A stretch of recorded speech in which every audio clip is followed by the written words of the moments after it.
Il y a de ça un mois, nous avons passé un mois spécial. Un mois de connexion, de reconnexion ou encore de déconnexion. Un mois propice à la spiritualité, au calme, à l'abreuvage de l'âme et de l'esprit, au ravivement des cœurs et à l'apaisement des mœurs. Un mois béni, béni de sagesse et de miséricorde. Il y a de ça un mois, nous étions ce que nous étions. Aujourd'hui, nous sommes tout autre. Le temps passe et il n'attend personne. Quant à nous autres, nous changeons, évoluons, rêvons, prenons conscience des choses, ou non. Nous aspirons, nous nous remettons en question, nous créons des souvenirs et en effaçons d'autres. Nous aimons et nous haïssons. Nous sommes tristes puis nous sommes heureux. Nous prions et surtout, nous invoquons.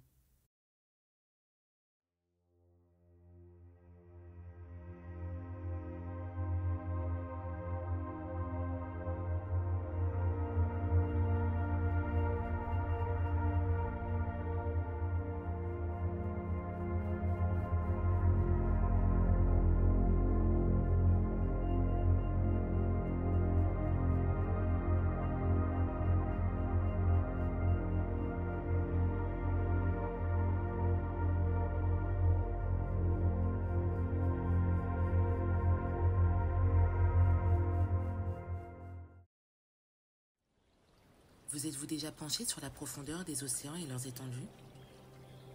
Bien entendu, de surcroît, avez-vous connecté cette découverte à une chose qui nous dépasse, un peu plus qu'une simple gigantesque explosion à l'origine de l'expansion de l'univers? Eh bien, si la réponse est non, plongeons donc ensemble dans ces abysses océaniques.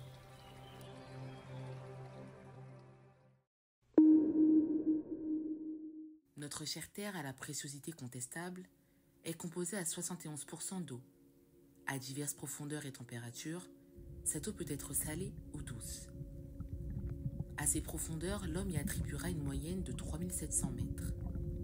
Mais peut-être y a-t-il un peu plus. On départage la profondeur de l'océan par paliers grâce à des zones. La première zone est appelée la zone épipélagique, entre 0 et 100 mètres. On y trouve toutes sortes d'espèces animales. La seconde zone est la zone crépusculaire. À 200 mètres, les rayons du soleil disparaissent peu à peu. À 332 mètres, c'est la limite de la plongée en bouteille. La pression de l'eau sur le corps y est 30 fois plus forte qu'en surface. L'homme est capable de belles choses, mais pas de l'impossible. Nous sommes déjà à 4000 mètres, dans la zone abyssale où la lumière ne passe jamais. Que dire de la zone Hadal, ou la fosse océanique des Mariannes? À 8848 mètres, c'est le mont Everest que l'on pourrait faire tenir dans les profondeurs des océans. L'homme à côté paraît-il toujours autant supérieur?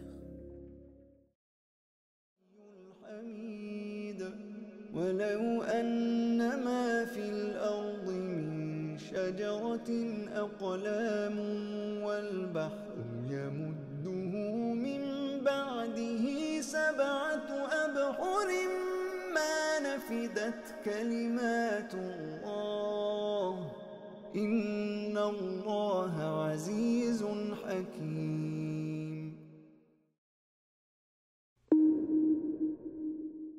Notre planète Terre a un rayon moyen de 6371 km, 195 pays à son bord et 12 742 km de diamètre.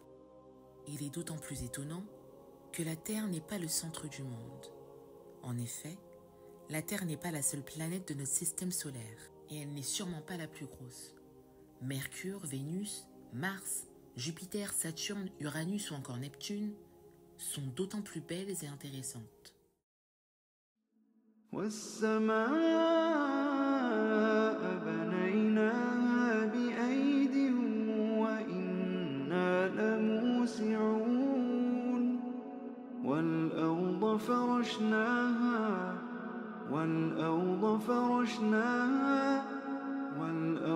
فرشناها فنعم الماهدون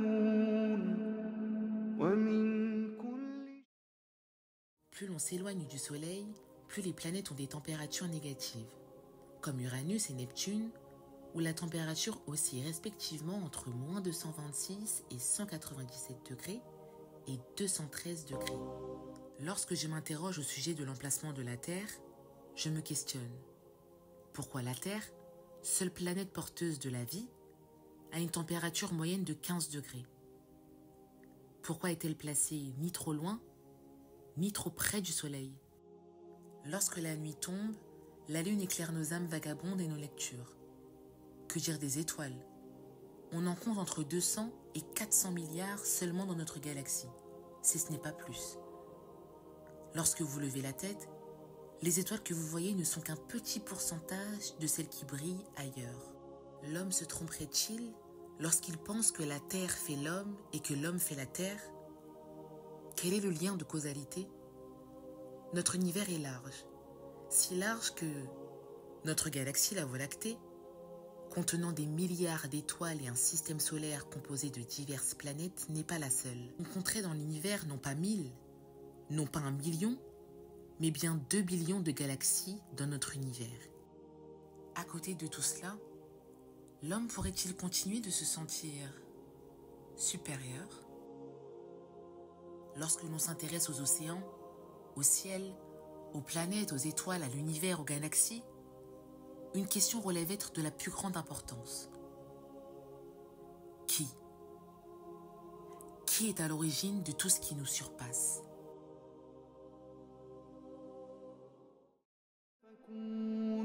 فالق الإصباح وجعل الليل سكنا والشمس والقمر حسبانا ذلك تقدير العزيز العليم وهو الذي جعل لكم النجوم لتهتدوا بها في ظلمات البر والبحر قد فصلنا الآيات لقوم يعلمون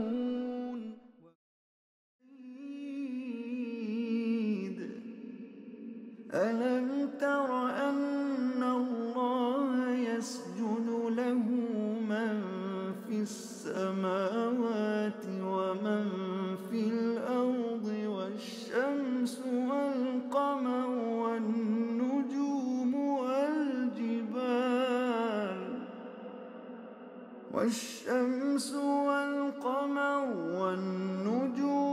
والجبال والشجر والدواب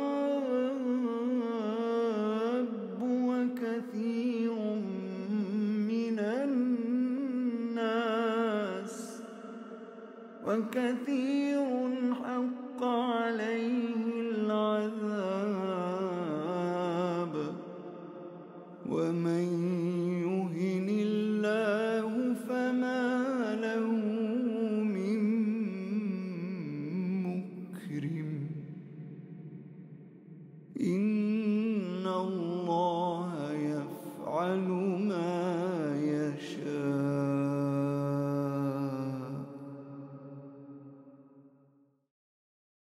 ما كانوا يفترون إن ربكم الله الذي خلق السماوات والأرض في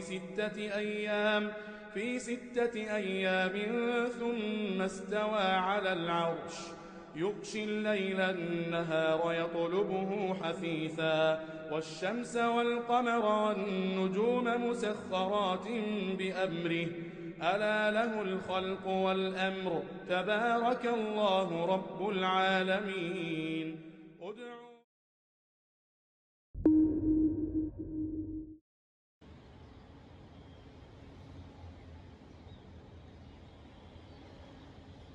Celle que j'étais n'aurait jamais voyagé seule. Elle n'aurait pas non plus décidé de partir vivre dans un pays inconnu. Elle n'aurait jamais pu s'ouvrir au monde puisqu'elle était coincée dans son propre esprit. Elle rêvait, ça oui, des rêves elle en avait plein la tête. J'étais plus jeune et je rêvais déjà de partir. J'avais besoin d'ailleurs. J'étouffais déjà beaucoup trop ici. J'avais l'impression d'être bloquée dans une boucle fatale dont je ne pourrais jamais sortir. Je m'étais déjà conditionnée à continuer à vivre, à évoluer dans une vérité, dans une réalité que je pensais inchangeable. Ne trouvez-vous pas qu'il y a quelque chose de magique dans la vie, Bien qu'elle vous foudroie souvent de pleine face, elle est pleine de surprises, de rebondissements qu'il faut savoir accueillir car ils sont inévitables dans tous les cas. Celle que je suis aujourd'hui est le résultat de celle que j'étais hier. J'avance à ma vitesse. Je n'aurais jamais cru pouvoir accomplir certaines choses qui n'étaient jusqu'alors que des rêves irréalistes. Celle que je suis aujourd'hui espère encore beaucoup, se cherche, aspire à trouver cet équilibre et cette balance.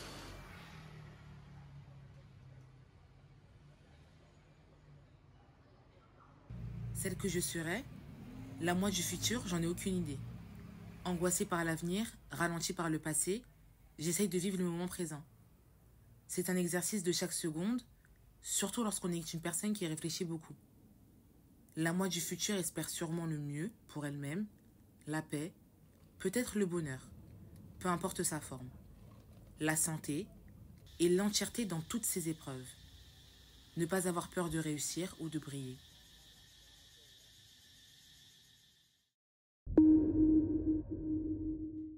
Vous avez encore foi en l'humanité? J'avoue que je me suis questionnée sur la réponse et je la cherche encore, entre le oui et le non. Parfois j'ai envie de dire oui, temporairement quand je vois des actes de bonté à l'allure sincère et désintéressée, ou quand je vois le comportement des animaux. Chelou, non? Mais j'ai plus foi en eux qu'en l'être humain. Comme je le dis, nous sommes capables des meilleures choses et des pires, mais pourquoi j'ai cette impression que c'est dans les pires que l'on exalte le plus?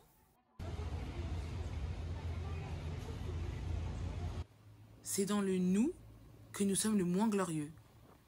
Lorsqu'il s'agit de partage, de redistribution des richesses, faire preuve de pragmatisme, de bonté ou d'empathie. À la dérive. Le sommes-nous? Oui. La vie de l'autre nous importe plus que la nôtre. Le choix, les goûts, les couleurs. L'autre tend toujours à faire débat. Mais pourquoi? Sommes-nous retournés à l'ère où nous épions nos voisins discrètement? Non. Nous consommons. Nous consommons le voyeurisme et nous le plaçons au centre de nos vies. Mais pourquoi? Nous sommes devenus de gros matérialistes, consommateurs du voyeurisme et pourtant nous restons si nombrilistes. Ce paradoxe me laisse dubitative. Comme quoi nous pouvons être des extrêmes. Nous excellons pour détruire la cohésion du nous ou y causer tout au plus quelques troubles, pour projeter nos peurs et nos frustrations sur l'autre. Cette excuse de se servir du nous pour valider des comportements malsains et nombrilistes me font penser, oui, que je perds foi en l'humanité.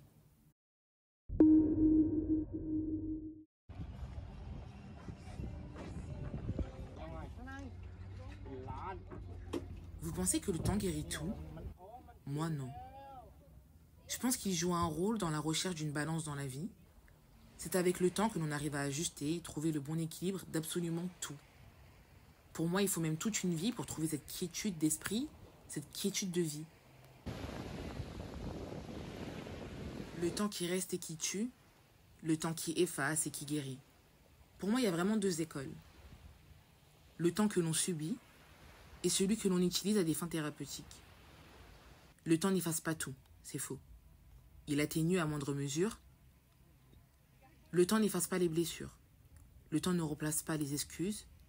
Le temps ne résout pas tout.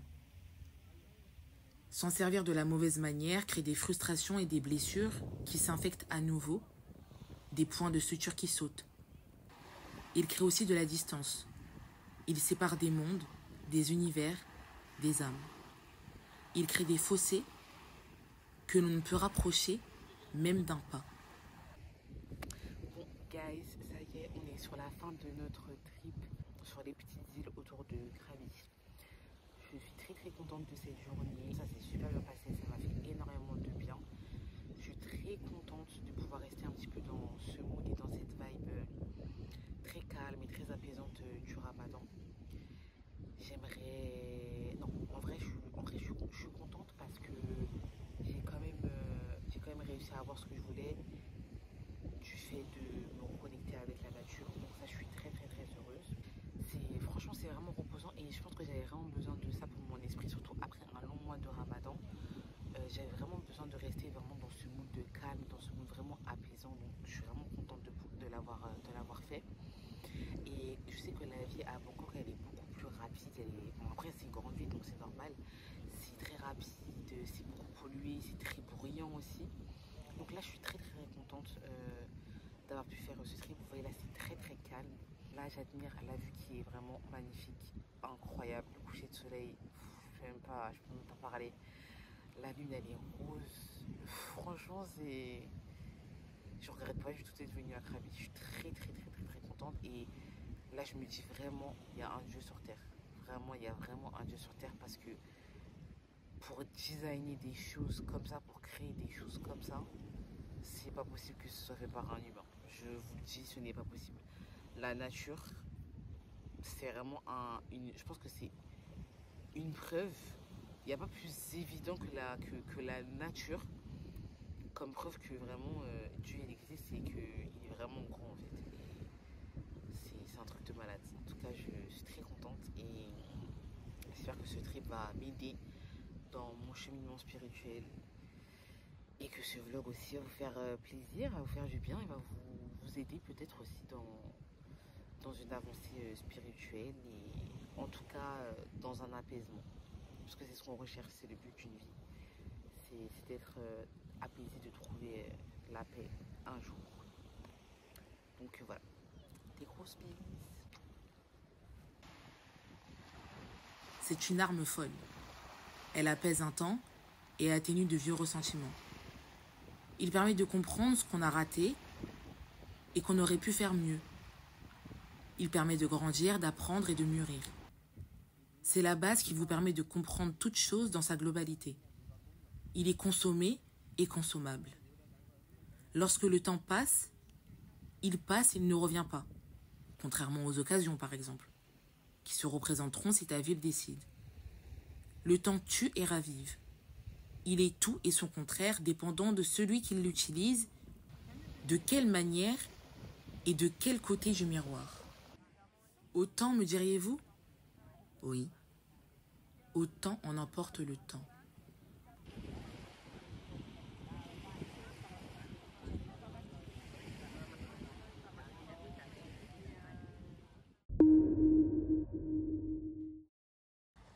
Ça fait maintenant 10 ans que j'ai choisi d'intégrer un tout nouveau mode à ma vie. Une nouvelle trajectoire, une guidée. Et ce n'est qu'en donnant du temps au temps que j'ai intégré le principe de spiritualité à mon monde. J'ai compris que sans spiritualité, un mode de vie exercé n'était qu'une graine mal plantée, très peu arrosée, à la racine estrophiée.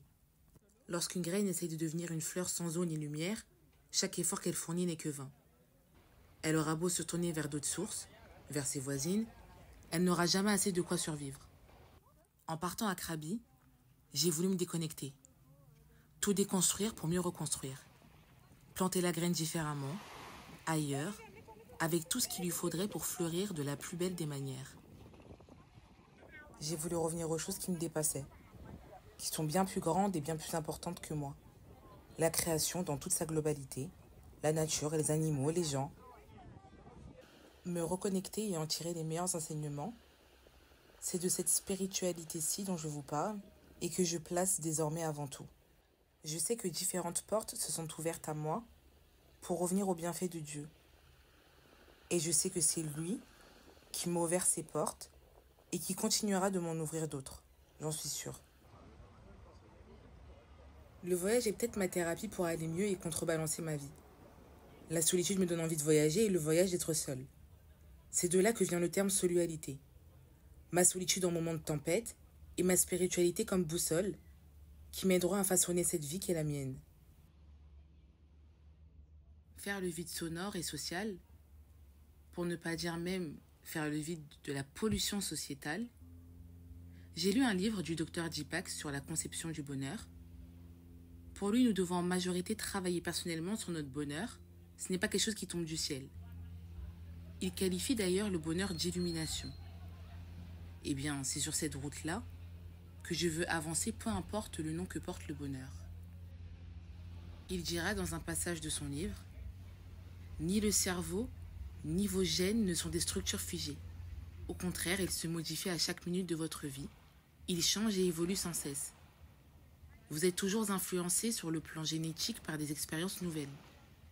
Chaque choix que vous faites adresse des signaux chimiques à travers votre cerveau, y compris le choix d'être heureux. Et chaque signal contribue à modeler le cerveau d'année en année. La répétition continuelle de la même rengaine négative, je suis une victime, on ne m'aime pas, la vie n'est pas juste, il y a quelque chose qui ne va pas en moi, crée des schémas neuraux qui renforcent la négativité en la transformant en un mode de pensée habituel. Il poursuivra en disant « Les hommes souffrent en particulier à cause de leur mémoire et de leur imagination.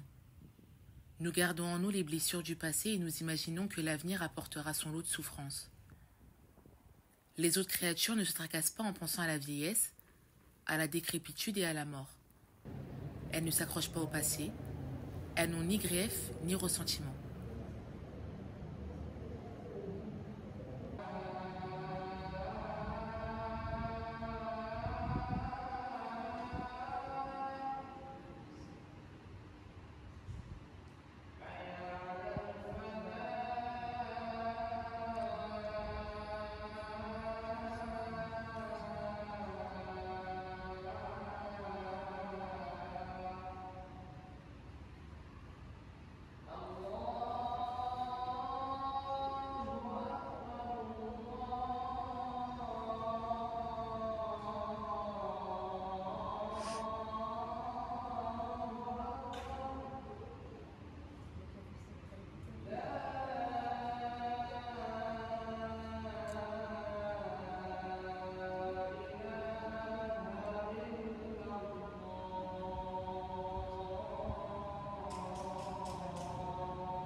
Lorsque l'on fait le vide de tout, qu'on se déconnecte des idées reçues, il ne reste alors plus rien. Le néant, le silence, enfin. Oh, j'ai d'être ça là. Ouais, je te jure.